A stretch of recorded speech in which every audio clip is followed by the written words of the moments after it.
మెదక్ జిల్లా మాసాయిపేట మండలంలో ఆదివారం భారతీయ జనతా పార్టీ కార్యకర్తల సమావేశం నిర్వహించారు. ఈ సందర్భంగా నూతన మండల కార్యవర్గాన్ని ఎన్నుకోవడం జరిగింది. బీజేపీ నూతన మండల పార్టీ అధ్యక్షునిగా రాజేందర్ రెడ్డిని ఎన్నుకున్నారు. ఈ సందర్భంగా నూతన మండల పార్టీ అధ్యక్షులు రాజేందర్ రెడ్డి మాట్లాడుతూ బీజేపీ అభివృద్ధికి కృషి చేస్తారని, స్థానిక సంస్థల ఎన్నికల్లో గెలిపే లక్ష్యంగా పనిచేస్తామని, గ్రామ గ్రామాన బీజేపీ జెండా ఎగురవేసే విధంగా కార్యకర్తలు పనిచేయాలని దిశానిర్దేశం చేశారు.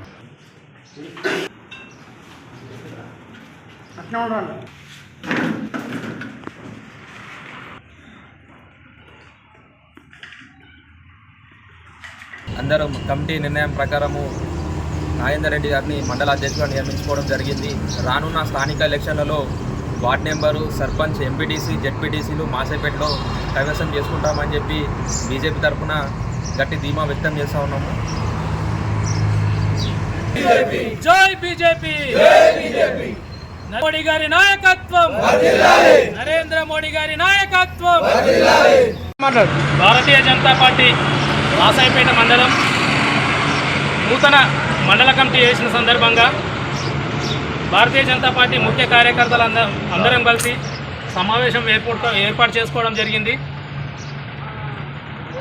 భారతీయ జనతా పార్టీని మాసాయిపేట మండలంలో మున్ముందు ఎలా ముందుకు తీసుకుపోవాలో, ఎలా పార్టీని విస్తరించుకోవాలో ఈ సమావేశంలో మాట్లాడుకోవడం జరిగింది. అట్లాగే మాజీ మండలాధ్యక్షుడు, గత 5 సంవత్సరాల నుండి మండలానికి సేవలు అందించిన పాపన్న గారి వేణుగోపాల్ గారికి మండల కమిటీ తరఫున చిన్న సన్మానం చేయడం జరిగింది. తను ఎలాగైతే పార్టీని నడిపాడో అలాగే ఇక ముందు కూడా పార్టీని నడుపుతామని, ఇక ముందు పార్టీని ఎంతో ముందుకు తీసుకుపోయి నర్సాపూర్ కాన్స్టిట్యున్సీలో భారతీయ జనతా పార్టీ జెండా ఎగరేస్తామని, అట్లాగే మాసాయిపేట మండలంలో కూడా భారతీయ జనతా పార్టీ జెండాను బాస్తామని మేము ధీమా వ్యక్తం చేస్తున్నాం.